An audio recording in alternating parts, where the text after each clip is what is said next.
This Equipment World video is brought to you by Chevron Delo 600 ADF Ultra Low Ash Diesel Engine Oil. It's time to kick some ash. Today we're here to talk about oil, specifically low ash engine oil. Why is this a thing? Why do we keep talking about it? And why does it matter to you as a contractor? That's exactly what we're going to talk to Keith Shaw with Chevron about today. He's going to give us a breakdown of why we even have to worry about this, what it does for us, and kind of an insight into the future of engine oils in this space. Low ash came into our nomenclature back when API introduced CJ4. And at that time, CJ4 came about because of the advanced aftertreatment systems that OEMs were putting on the equipment to meet the regulations. And so, the DOCs, DPFs, SCRs, which your users are familiar with. And at that time, low ash really meant no more than 1% sulfated ash in your formulation. And in previous formulations, CI4s or CH4s had 1.5 or more sulfated ash, which we really didn't need with the aftertreatment systems and ultra low sulfur diesel. So today, an API CK4 product is 1%. Chevron, about 15 years ago, started working on further elevating what the term low ash meant, and it came up with ultra low ash. And ultra low ash is, for us, is 0.5% or less. And that's where we are today. And when you look at it and say, well, why are we obsessed with ash, or why can't I use the same product I used 15, 20 years ago? And it really gets down to two things. One is the engines are running much different today. Smaller engines doing more work. They run a lot hotter. Hotter is better in a lot of these applications. Plus, you have the aftertreatment system, which in a lot of cases, these aftertreatment systems are becoming almost equivalent in footprint to what the engine block holds. I got to not only deal with the engine, but the aftertreatment system.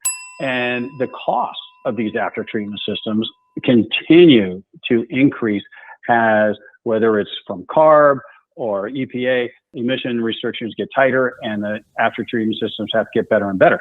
So that's why it's using an oil that maybe you wanted to use 15, 20 years ago, or looking at the old technology, it just doesn't work for the whole system anymore. So one thing I do want to clarify, because I think the industry still struggles with this concept, is engine oil ash the same as diesel particulate? And if not, how are they different? Yeah, and so, it's a good point, especially in the non-road industry where we deal with a lot of particulate matter or soot, and that's really unburned fuel. And because of the various operating conditions that the equipment goes through, from it could be heavy idle times, 20, 30% idle, to full out usage and different weather conditions, you get a lot of unburned diesel fuel in that system, which gets carried into the aftertreatment system, your DPF, and even what the oil has to handle. So soot continues to be a problem, particularly in the non-road. Ash is basically a metal that's found primarily in the engine oil additive system.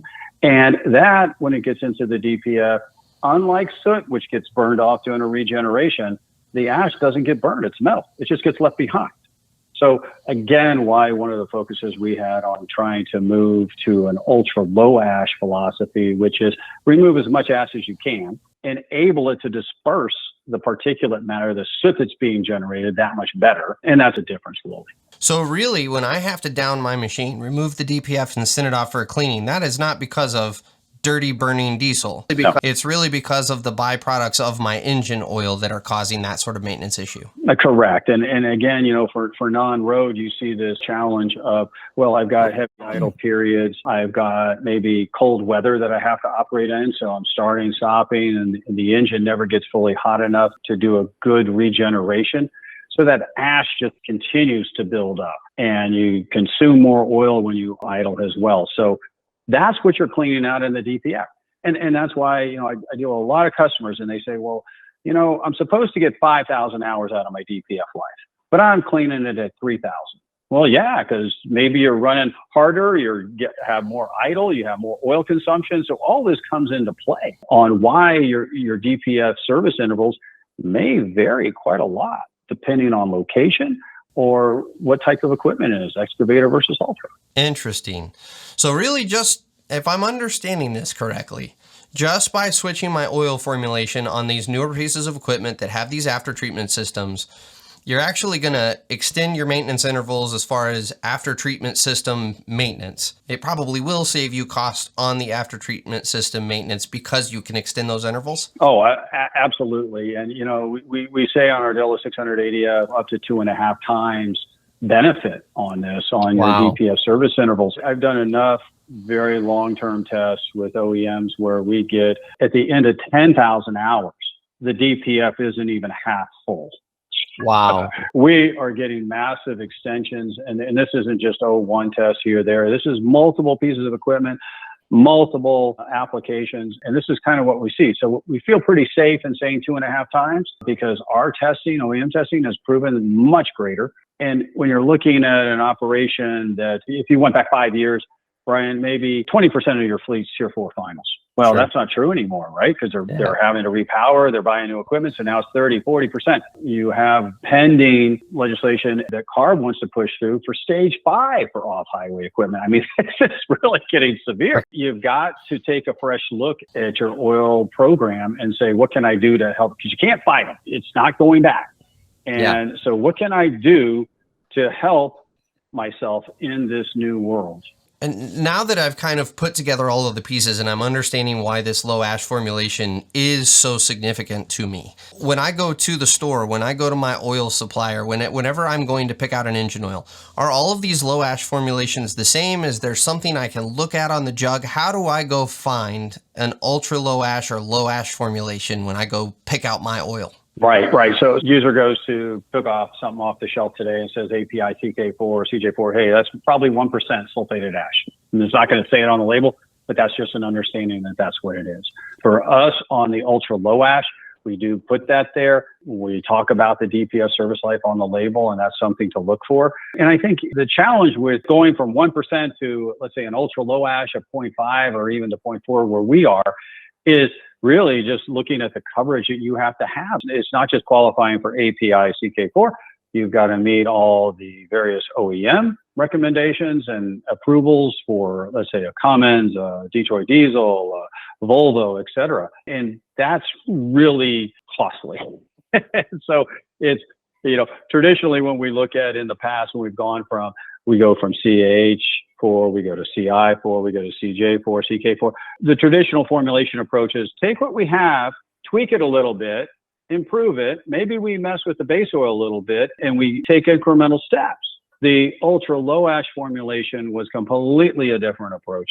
It was strip it down to bare bones and start it all over again using novel technology, novel additive systems that would work. And so that's why it took us 15 years to get everything right, because in the middle we went from CJ4 to CK4. We had other things that we wanted to do. OEMs change things, but that's kind of the landscape that we're in, is this concept of incrementally going to make the oil better. We're running out of space to make it that much better. There's only so much you can do without saying, I need to take a whole fresh approach and let's look at something totally different. So if I'm understanding you correctly, if I want the lowest ash formulation on the market, Chevron is currently the only supplier who has that low of an ash content? Correct. We're the only one that has a fully qualified product with a major OEM approvals that's been proven out there. And a lot of users I talk to are now having to entertain diverse fuel options. Do you really want to have, I've got my diesel engine oil qualification program. Maybe I'll have some natural gas trucks, or I'm looking at something else. How many oils do you want? You led me right to my next question, which was exactly that. Now that we're modernizing our fleets, like you said, I even think at this day and age, probably 30 to 40% of the fleet having some sort of emissions after treatment is probably on the low side. I would say most of your contractors are probably 80% by this time. And now we're starting to introduce this whole concept of, well, we might go with natural gas. We might go with hydrogen. Who knows what we're going to do? Now, what am I supposed to do as a contractor? Do I need 18 different oil formulations on my lube truck? Or is this something that I can kind of have a one size fits all? But before we get into that, I want to take a second to tell you about the sponsor of this video, Chevron Lubricants. Protecting your diesel engine and its exhaust aftertreatment system has traditionally been seen as an either-or proposition when it comes to choosing the engine oil that's going to protect your system. And that's exactly why Chevron spent more than a decade of R&D work developing a no-compromise formulation. Now, I don't have to tell you why a clogged DPF is bad news, but here's the real kick in the pants. 90% of that ash clogging up your DPF and then upping your fuel and maintenance costs, it comes from your engine oil. You might be thinking, why don't they make an engine oil with less ash in it then? You'll be happy to learn that Chevron agrees with you. They've developed a new ultra-low ash diesel engine oil that is specifically designed to combat DPF ash clogging. Delo 600 ADF with OmniMax technology cuts sulfate ash by 60%, radically reducing the rate of DPF clogging and extending the DPF service life by 2.5 times. Before you had to choose between protecting your engine or your aftertreatment system. Now you don't. Delo 600 ADF with OmniMax technology. It's time to kick some ash. Do I need 18 different oil formulations on my lube truck, or is this something that I can kind of have a one-size-fits-all? When it comes to natural gas engines, there's no API category for natural gas engines. There's no formal qualification program that we all go through. It's OEM led by Cummins. They are the dominant supplier, whether it's 9-liter, 6-liter, 9-liter, 12-liter, and coming up with their 15-liter natural gas engines. And that is, I'll say Cummins does a great job, and that's a pretty rigorous program. I mean, you're talking 2 years of testing on multiple units with, different operating conditions and engine teardowns and the whole bit. And so Delo 600 ADF is one of those products that is fully accredited on the diesel side, and we have the Cummins CES 20092. So if I'm running natural gas haul trucks, waste trucks, and I've got my yellow metal out there that needs a diesel engine oil, well, great. We're just going to use one product. And I think, Brian, one of the other things to consider is now it's not just diesel, biodiesel mixes. We're seeing more users ask us, hey, I'm thinking about using B100 because they're bidding on contracts or what have you. Absolutely. So you have that.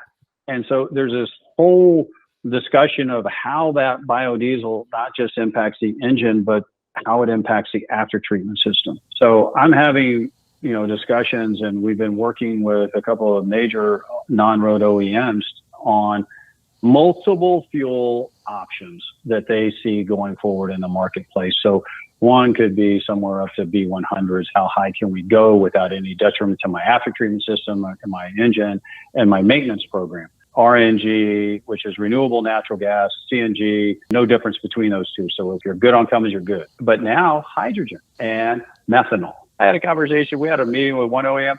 It lasted 2 hours. We covered diesel, biodiesel, renewable diesel, natural gas, renewable natural gas. We covered hydrogen. We covered methanol, ICEs, all.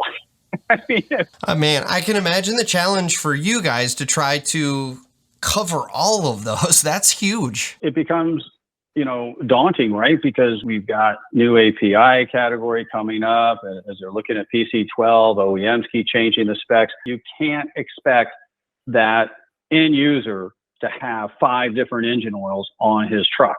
Sure. And it just doesn't work. And so we know we're good with the diesel variations and natural gas.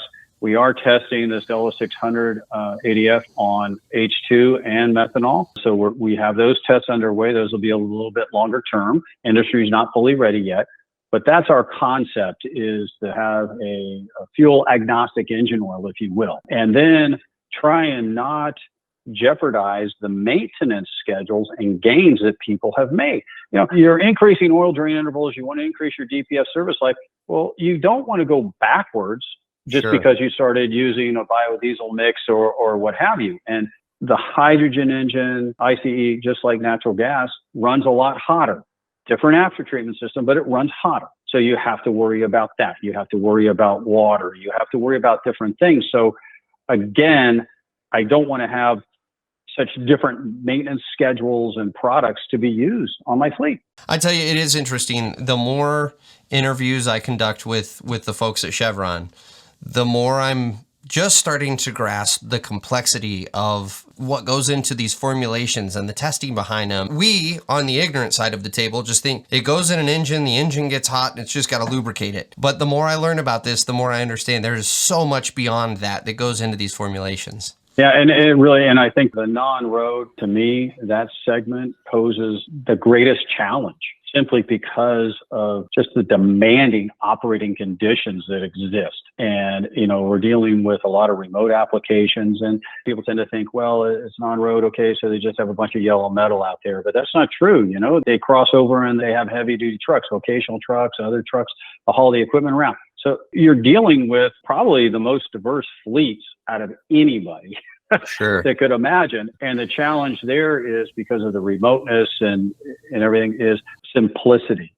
I've got to reduce complexity. That's what we talk about it within Chevron all the time, is how can we eliminate complexity from the end user? How can we use fluids and make it across the board? What can we do to help them? And that's just the biggest challenge I see. Well, Keith, thank you so much for all of this information. I know it's helped me fully understand how ash plays into this and why these formulations are even a thing. And I think today we've kind of broken that down to where now I understand this is actually a critical game changer for a lot of us in the field that are running all of these Tier 4 final machines. This is a huge thing that we should be looking at. Brian, I was thinking about this the other day. It's almost like the change we had years ago on base oils, where we had Group 1 and then the big movement. Why should I use a Group 2 base oil, right? And then it quickly spiraled into Group 3s and what have you to get more and more pure oils. And the formulations really went from, well, maybe I'm using 2 or 3 or 4 different oils because I want to pinpoint what I'm trying to do, right? And I think the additive and going into this ultra low ash is really moving into that space. I mean, we're making huge jumps in this technology. So yeah, I keep massaging what's worked for, last 15, 20 years, but it's not going to take us forward. So that's kind of what I'm looking at, is that we ran a whole thing on base oils and we've really fine tuned that, and the technology is so severe. But I think now it's the additive technology is just really advancing. Very interesting. Well, thank you again for the time. This has been fantastic. Yep. Thank you, Brian. Appreciate it. Well, thank you again for Keith coming on the show. And as always, thank you to Chevron for coming on and breaking down some of the technology that's going on inside these engines and some of the peripheral systems, and kind of explaining to us why these engine oils matter. So as always, I hope this helps you in your business. We'll catch you on the next episode of The Dirt.